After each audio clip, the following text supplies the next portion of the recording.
Вітаю, друзі! Ну що, останні новини відверто дивують і ставлять запитання, чи все гаразд з головою керівництва країни. Єрмак переконував Зеленського звільнити Фьодорова. Про це повідомляє «Українська правда», каже про те, що у того був особистий рейтинг, він конкурент на виборах. От знаєте, відверто, я на днях пожартував, що до прийняття рішення має відношення Вероніка Фіншуй-Офіс. А з'ясовується, що у кожному жарті є лише трохи жарту, а все інше реальність.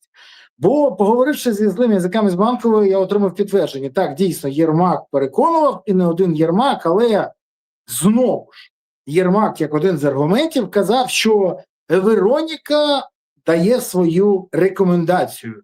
Гірше не буде. Вони остаточно поплавлені. Вони неадекватні.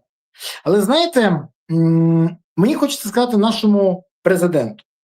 Володимир Олександрович, у культовому радянському фільмі або серіалі, я не знаю, як зараз це вважати, місце зустрічі змінити не можна. Ватажок банди «Чорна кішка» на поганяло Горбатий.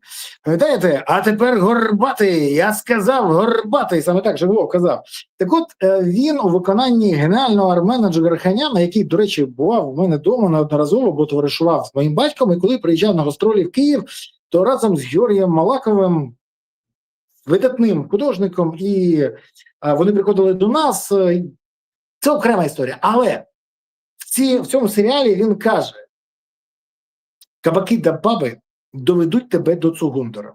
Так от, мені здається, пане президенте, що вас Єрмак та порушення Конституції доведуть до такого ж самого результату. Але я поспілкувався з злими язиками з Банкової не лише про це. Поговорив і, знаєте, хочу зробити деякі підсумки цього спілкування. А почнемо з такого. Зеленський ні при яких умовах не хоче повертати Фьодорова на посаду. Там вже особисте, там несприйняття, конфлікт, він його вважає ворогом, через це ще відбулося, і цар образився. Відверто цар образився. Ну як хтось пішов проти волі царя? До речі, не сильно і пішов, бо і досі мовчить про Фьодора, про те, хто ж той Вова, для якого будують дім в династії. Так от, всі радять Вові, його оточення, сьогодні повернути Фьодорова і дати йому можливість отримати підозру в корупції, після якої і зняти, ну і красиво буде, і не він буде причетний, а буде причетні якби НАБУ і САП, хай вони чубляться, а він буде над схваткою.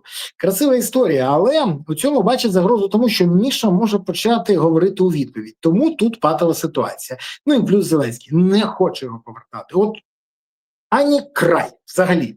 Але зараз Зеленський готовий скоріше назвати, хто такий Вова, до речі, для якого будують дім в династії, ніж повернути Фьодорова на посаду. Це для розуміння, як він ставиться до Фьодорова. Хоча ми ж всі знаємо, що вже ввечері він може бути полярної думки, бо буде переляканий чимось іншим. Друге, по відношенню до команди Фьодорова поки що не буде використовуватись улюблений механізм Офісу Президента по затиканню ртів. Це повістка і мобілізація. Бо в армії багато не поговориш. Можу це сказати 100%.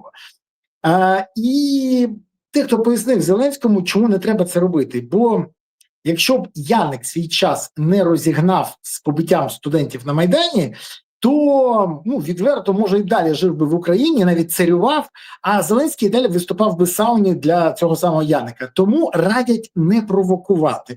Навпаки, висмикувати деяких членів команди, пропонувати їм, як Флеша, наприклад, хоп, і він вже не член команди Фьодорова, а член команди президента, бо його радник.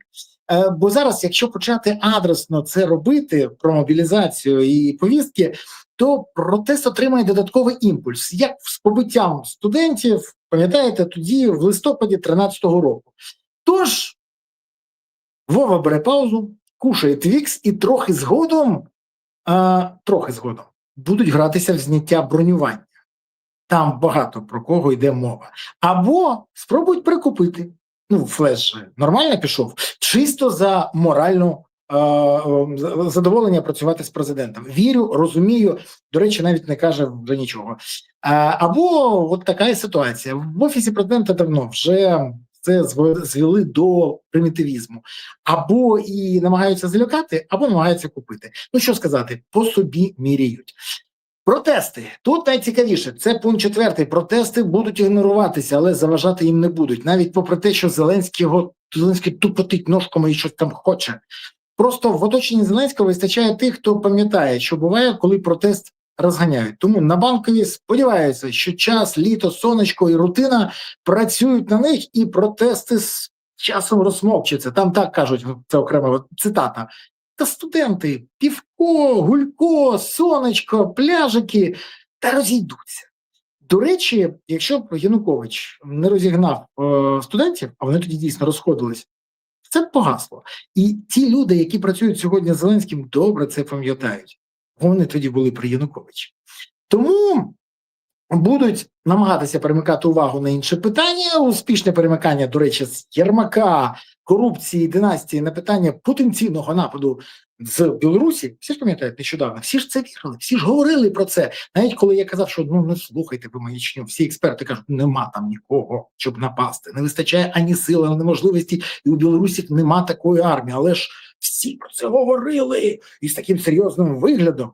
Тому це довело успішність цього методу, і його, скоріше за все, повторять. І далі. Зеленський дуже образився. Дуже. Декілька днів тому він дав завдання силовикам працювати по всім, хто підтримав протести. По всім.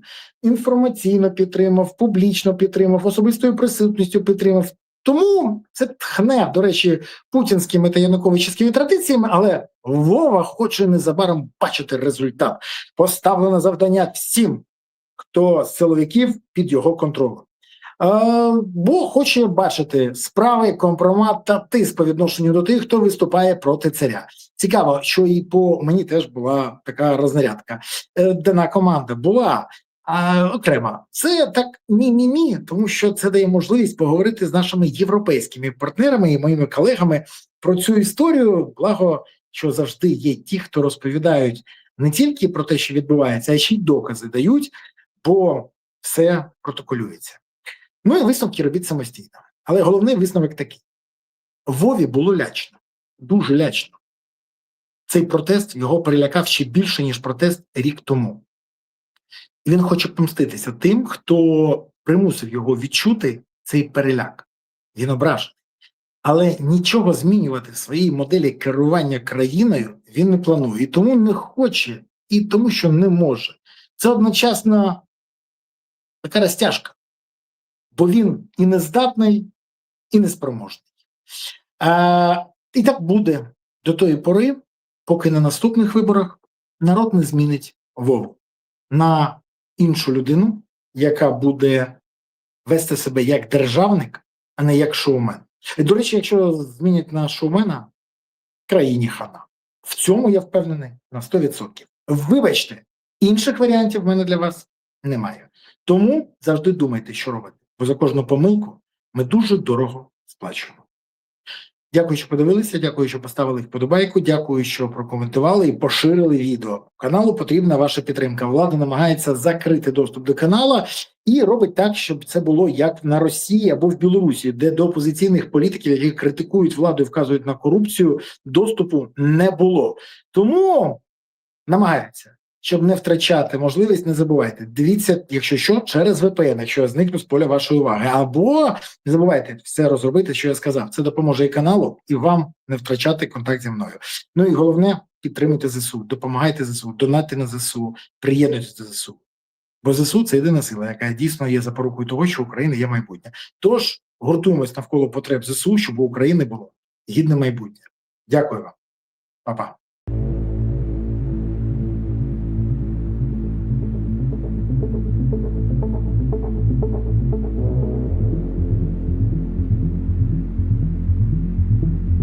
Thank you.